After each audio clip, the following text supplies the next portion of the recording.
Jadi makmum siapa saja boleh. Mulai yang paling pintar sampai paling bego boleh jadi makmum.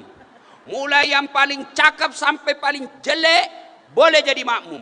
Mulai dari tentara, polisi, ASN, pengangguran, tukang tipu boleh jadi makmum. Iya, boleh? Boleh. Tapi imam tidak boleh sembarang. Harus dihati-hati milihnya. Kenapa? Karena kalau salah imam, jamaah hancur. Ya. Ya. Bu. Ada dulu waktu saya kecil berjamaah di kampung. Imam lama sekali sujud. Kenapa lama sekali nih? Tidak seperti biasa. Kok lama betul? Ada kawan saya diangkat kepalanya. Wih, hilang imam. Ternyata imam keluar melalui pintu samping. Bubar sholat. Selesai sholat ditanya, Pak Imam, kenapa kau tinggalkan jamaah? Saya kentut nak. Kita bilang, Pak Imam, lain kali kalau Pak Imam kentut, angkat dulu kepala kami supaya dilihat kau keluar. Dia bilang apa? Saya sengaja nak, malu saya kau tahu. Siapa salah? Siapa salah? Imam. Ada lagi nih, tidak tahu benar atau tidak. Wallahu alam benar atau tidak nih. Dia baca Al-Fatihah lancar. Baca surah-surah pilihan hanya dia yang hafal. Begitu dia baca itu surah, tiba-tiba ada cicak jatuh. Kena telinganya. Stres, kaget. Orang kaget, hilang hafalannya. Apa sambungannya ini? Dia lupa. Apa sambungan? Suasana hening. Terpaksa Pak Imam bilang, tolong bantu di belakang. Dia bilang di belakang, saya juga tidak tahu. Tiba-tiba berteriak, kalau begitu ya sudah, Allahu Akbar. Siapa salah? Siapa salah? Ada lagi nih kejadian. Wah, ini dia bukan ulama, bukan juga agamawan, tapi dia pakai gamis. Pakai gamis jadi orang semua, wah ini pasti yang baik agamanya nih. Doronglah dia jadi imam. Fatihah lancar. Satu-satunya surah yang dia hafal Al-Kafirun. Dia bacalah Al-Kafirun.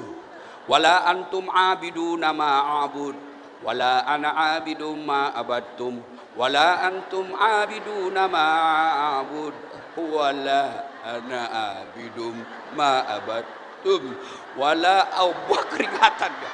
Keringatan dia. Wala antum abiduna ma, wala ana abidu. Anak muda di belakang teriak, Pak Imam, kenapa tak putar-putar? Dia bilang, Pak Imam, ini juga kupikir. Siapa salah? Siapa salah? Imam. Maka kalau imam salah, kacau bangsa. Ya? Iya Bu? Iya? Makanya pelajarannya, jangan pilih imam hanya karena satu suku. Jangan pilih imam karena satu partai. Jangan pilih imam karena kamu tetangga. Jangan pilih imam karena kamu tim sukses. Tapi pilihlah yang betul-betul kamu yakini bisa menjadikan Indonesia baldatun thayyibatun walabbul ghafur. Pak, pernah berjamaah? Pernah? Pernah enggak dengar imam salah baca? Pernah enggak? Pernah? Pernah Pak? Pasti pernah. Ya, manusia biasa. Ya, manusia biasa. Itu aja imam, berapa aja jamaahnya salah ngomong. Nah kalau dia salah, imam mestinya ruku, dia sujud. Boleh ditegur. Kalau imam salah, boleh ditegur. Boleh, tapi ada aturan fikihnya.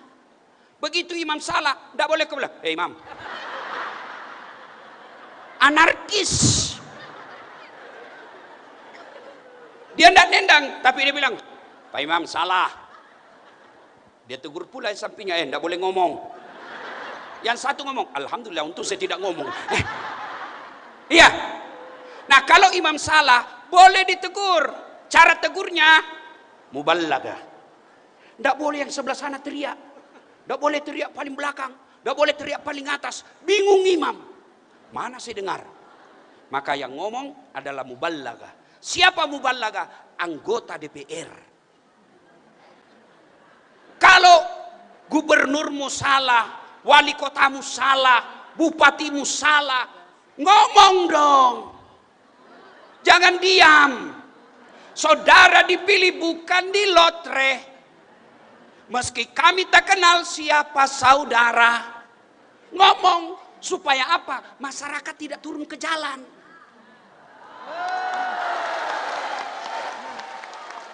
Ada anggota dewan diam? Ada anggota dewan diam? Ya salah sedulur-sedulur. Kenapa kau pilih? Kamu pilih hanya karena populer. Kamu pilih hanya karena isi tas. Jangan, pilihlah karena integritasnya, moralitasnya. Pengalaman kemarin ribut-ribut hanya orang yang tidak berakal, yang tidak belajar dari sejarah. Pengalaman kemarin kita ambil bahwa 2029 akan datang. Jangan kau pilih karena dia populer di televisi. Jangan kau pilih karena dia terkenal di YouTube. Jangan kau pilih karena dia banyak duitnya. Tapi pilih yang betul-betul kamu yakini bisa menyampaikan aspirasimu.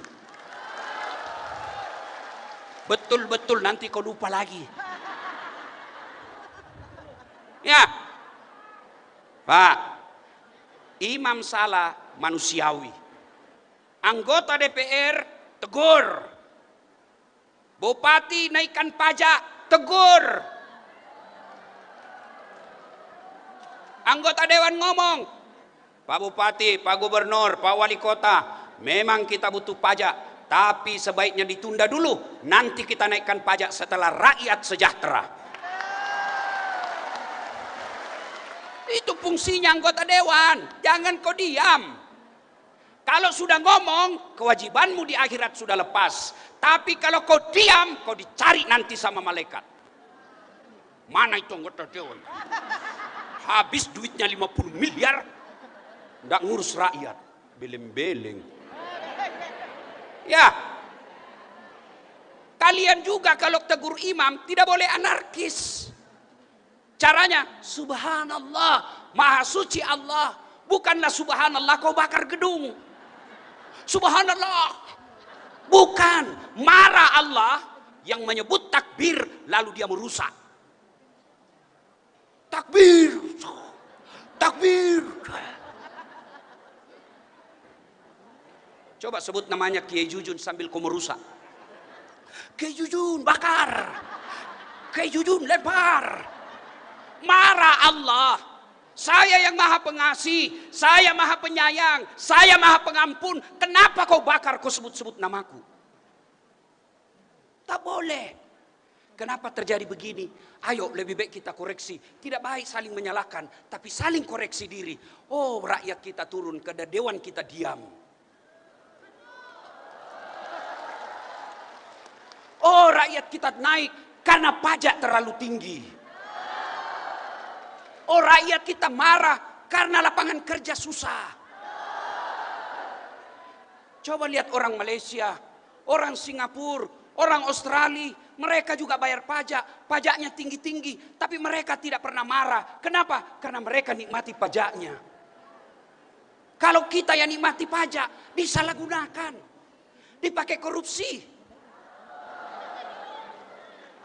Jangan lagi saya dituduh ini intoleran. Ini koreksi buat kita semua, agar negara kita menjadi ladang amal kebaikan buat kita semua. Nah, Bapak Ibu saudara-saudara sekalian, banyak yang mau disampaikan tapi waktu yang terbatas. Hah? Lanjut. Lanjut. Ibu kira saya gubernur? Nah, jadi kalau ada salah kita tegur, tapi tidak boleh anarkis. Imam juga, kalau kau sudah salah, tahu diri, minggir. Nggak usah tunggu orang demo. Kalau imam kentut, dengar atau tidak dengar, batal wudhu, minggir dong. Itu yang diamalkan orang Jepang. Orang Jepang tidak kenal ketuhanan yang Maha Esa. Orang Jepang tidak ada dalam undang-undangnya atas berkat rahmat Allah Subhanahu wa taala. Mereka tidak tulis itu, tapi mereka kalau dia dituduh salah, mereka mundur. Kita sudah nyata-nyata salah, masih bilang prasangka tak praduga tak bersalah. Ya? Dah. 3, poin ketiga. Bu. Nabi belum lahir sudah meninggal bapaknya. Tuh, ada di sini meninggal pada saat masih dalam kandungan. Coba angkat tangan. Tidak ada kan? Berarti Nabi lebih menderita dari kita. Nabi cuman 4 tahun bersama ibunya, cuman 2 tahun 4 hari. Sebab setelah lahir diambil ibu susunya Halimatus Sadiah. 4 tahun bersama ibu susunya. Nanti usia 4 tahun kembali ke ibunya, usia 6 tahun meninggal ibunya. Berarti cuma 2 tahun 4 hari bersama ibunya. Coba, ada di sini dibawa ke kampung setelah kecil? Berarti Nabi lebih menderita. Nabi berapa anaknya? 7. Tapi meninggalnya 6. Ada di sini meninggal anaknya 6, Pak? Tidak ada. Berarti Nabi lebih menderita dari kita. Nabi diusir dari kampung halamannya, pindah ke Madinah. Siapa yang mengusirnya? Bukan orang lain. Siapa? Pamannya sendiri, namanya Abu Lahab. Berarti Nabi lebih menderita dari kita. Nabi bukan cuma dibully, beberapa kali uji coba pembunuhan dalam perang. Hidup beliau setelah jadi rasul, banyak hidupnya digunakan untuk perang. Berarti Nabi lebih berat hidupnya dari kita semua. Nabi penuh masalah dalam hidupnya. Ada enggak di sini yang tidak ada masalahnya? Ada? Bapak-bapak, ada di sini tidak ada masalahnya? Semua kita punya masalah. Istri cantik, masalah, digoda orang. Berarti bagus kalau istri jelek. Istri jelek dihina orang. Masalah. Berarti bagus kalau tidak ada istri. Masalah. Berarti bagus kalau banyak istri. Ya masalah. Tidak ada orang, tidak ada masalahnya. Ini nih di depan kita ini muka-muka penuh masalah juga ini. Ini yang ceramah. Oh, banyak masalah saya. Apalagi setelah saya viral. Oh, banyak janda-janda curhat. Ustaz, adakah doa-doa penahanan jiwa? Saya kirimlah doa di WhatsApp. Lama-lama dengan Ustaz, saya sudah tenang Ustaz. Maukah Ustaz menjadi imam dalam hidupku? Oh, mohon maaf Ibu. Mohon maaf Ibu, saya bukan imam, saya penceramah. Ya. Oke. Nabi punya masalah. Allah tidak mengatakan Das'at, kalau ada masalahmu kau sarjana dulu. Pak Pangdam ada masalah jadi bintang 3 dulu. Wagub ada masalah jadi gubernur dulu. Tidak, Allah cuma minta 2. Ista'inu bis-sabri was-shalah. Negara kita memang belum sesuai yang kita mau. Ya, lapangan kerja susah, sembako agak mahal. Sabar. Nabi pernah 3 hari 3 malam tidak makan sampai cucu beliau Hasan Hussein pucat. Itu Nabi, apalagi kita yang banyak dosa. Ya. Dan hebatnya Tuhan kita, kalau kamu masalah dan sabar, jadi pahala itu masalahmu. Kalau kau kaya dan syukur, syukurmu jadi pahala. Semua enak kata Nabi. Semua urusan umatku baik. Dia ada masalah, dia ada musibah, dia bersabar. Sabarnya menggugurkan dosa-dosanya dan sabarnya jadi pahala. Bu, banyak masalah, jangan pinjol. Berapa banyak rumah tangga yang berantakan. Bahkan berakhir dengan pembunuhan sadis karena pinjol. Kenapa orang banyak ngutang Ustaz? Bukan karena tidak ada rezeki, tapi selera kita yang terlalu tinggi. Ya Bu? Bu? Ada enggak di sini yang enggak pernah makan 2 hari? Enggak, padahal kita masih tukang gosip. Nabi manusia mulia, sejarah pernah membuktikan tidak ada makanan di rumah beliau. Padahal itu Nabi. Tapi Nabi tidak pernah pinjol.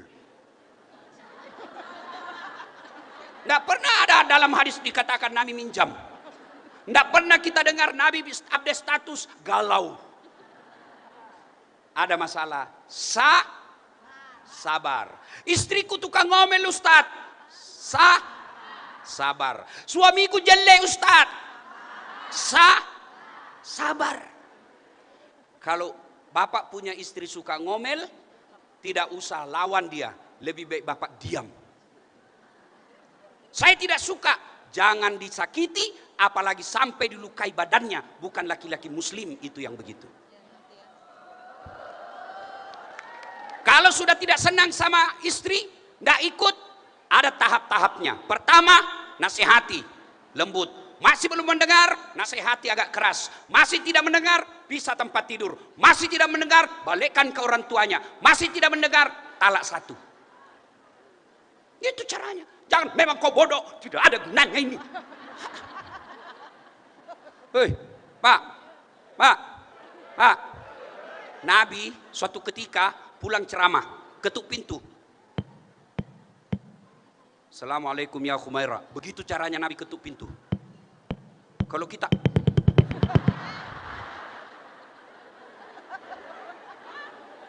sampai 3 kali tidak ada jawaban, apa Nabi ngamuk? Tidak. Subhanallah, manusia mulia yang sangat dicintai Allah, dia ambil serbannya, dia hamparkan di depan pintu, tidur di depan pintu beralaskan serban.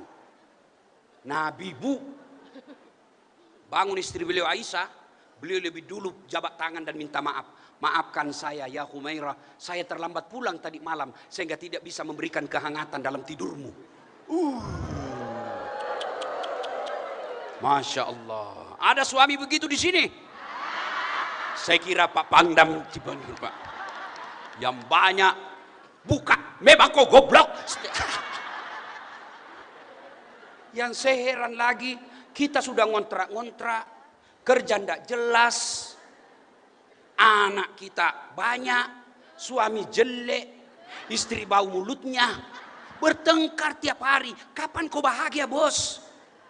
Kalau orang kaya bagus rumahnya, mobilnya mewah, makannya enak, kamarnya empuk, bertengkar paling tidak dunia dia nikmati. Tapi kita yang sudah miskin, kerja ndak jelas, tengkar tiap hari, kapan bahagianya? Yang anehnya lagi, bertengkar, hamil lagi.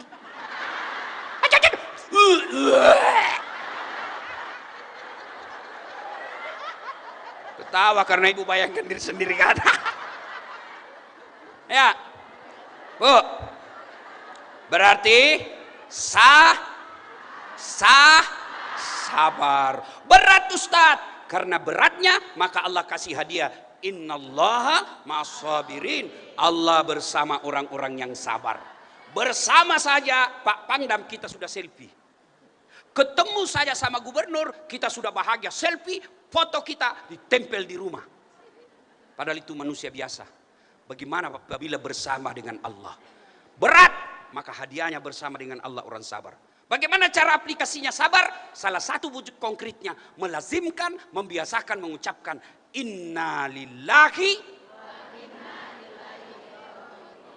Tiba-tiba suami kasar. Betul ibu, betul. Tapi jangan di depannya. Capek suami, ibu jalan. Sudah bang, sudah. Ibu balik. Innalillahi wa inna ilaihi raji'un. Kenapa innalillahi tidak berbekas di hati karena diucapkan? Karena ibu tidak tulus. Innalillahi raji'un. Apa artinya? Coba ibu ucapkan dengan baik, tulus, usap dada, pasti berbekas. Tiba-tiba kita kehilangan motor, diambil sama apa itu? Debt collector. Innalillahi wa inna ilaihi raji'un. Pasti berbekas. Ya. Istri ngomel. Innalillahi wa inna ilaihi raji'un. Pak, saya kasih tahu rumus Pak ya. Rumus menghadapi istri suka ngomel. Pakai ilmu saya. Tidur. Tidur aja kita. Apalagi kalau dia sudah bilang pokoknya, diam saja Pak. Ibu-ibu, pernah dengar Jin lari dari sumur.